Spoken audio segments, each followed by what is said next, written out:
Erwin ng halos 15 oras sa pasugalan sa loob ng isang araw. Pag tumama ka na kasi nasimula mo tumatama ka na malalaki, bawa tumama ka ng 700, abot yan, lumaki pera, pero darating yung maya-maya, uubusin ka na kahit anong gawin mong laban. Talagang yung gusto mong bumawi na gusto ko lang bawiin tong pera ko na para maibalik ko yung puhunan ko.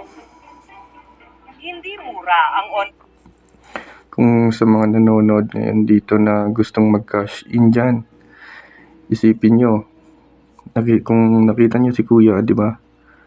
Sabi niya, naglalaro na lang siya para makabawi. Ganyan ang mangyayari sa inyo kung patuloy kayong magka-cash in dyan sa online na sugal na yan. Tara, panoorin pa natin to. online gambling. 500 piso ang bayad, makapagparehistro lang. Ito pala, 8 years ago na itong video na to. So, noon pa lang, yung mga nalululong na talaga sa sugal. 2004 nang ikasal si Erwin kay Joanna. First day ko maglaro, nanalo agad ako. Tapos, kinabukasan. Kita nyo naman pati yung asawa niya nalulung na rin dahil sa sugal na yan. Maglaro kaya uli ako. Ganun din laro tayo. Swerte ka, nanalo ka. Nagkagasa nagtuloy-tuloy. 2011, nagsimulang magsugal si Joanna. Inilihim ni Joanna sa mister ang pagkalulong niya sa sugal. Hinahanapan niya na ako. Asan yung sahod? Umiyak na ako nung sinabi ko na ubos ko sa bingo. Hindi na siya nakapagsalita. Umiyak na rin siya. Ang nalulustay ni Joanna sa pagsusugal mula 10 hanggang 20,000 piso kada araw. 4 days natalo ko ng 75,000. Kakahabol ko sa sahod niya, di pa niya alam yun. Sabi ko, paano ko kaya mababawi ito? Hindi ko alam. Sa kagustuhan ko makabawi, doon na pala ako nalulunod. Hindi madaling bumitiw sa admisyon sa sugal. Yung palagi yung sinasabi na bawi-bawi. May dagdag, may bawi. Kaya ang nangyayari dito, palaging may hope na, ay, baka manalo ako ngayon. Walang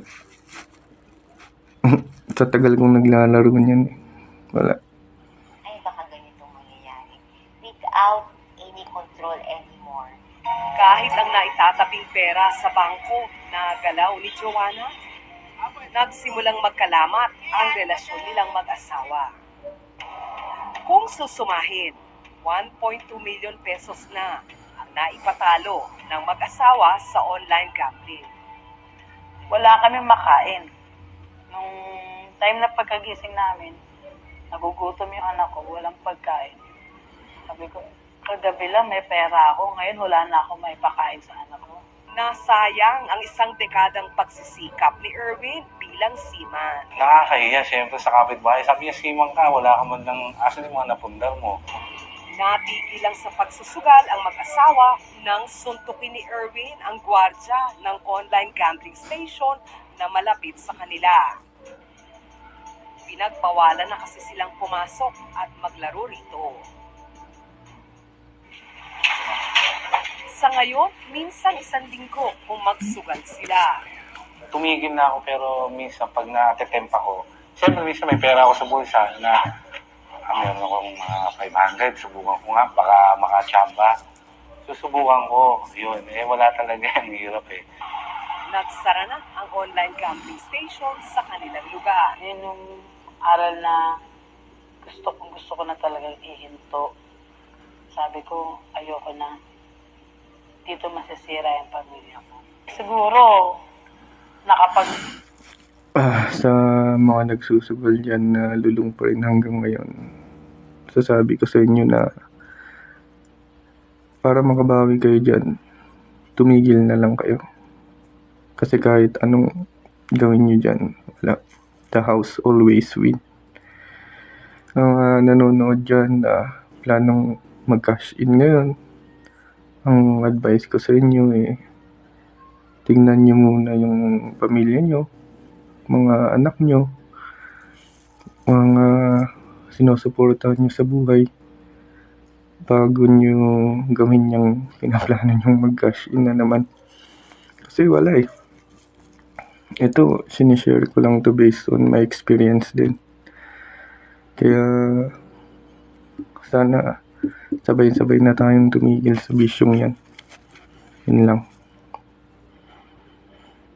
Down na kami ng bahay kasi nung time na nagbabago ito. siya, sabi ko, bahay lang, masaya na ako.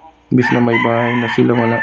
Sa ngayon, nagtatrabaho sa barangay hall si Erwin bilang isang tanod. Coordinator naman ng isang catering business si Joanna. Hindi ko nga alam kasi ngayon,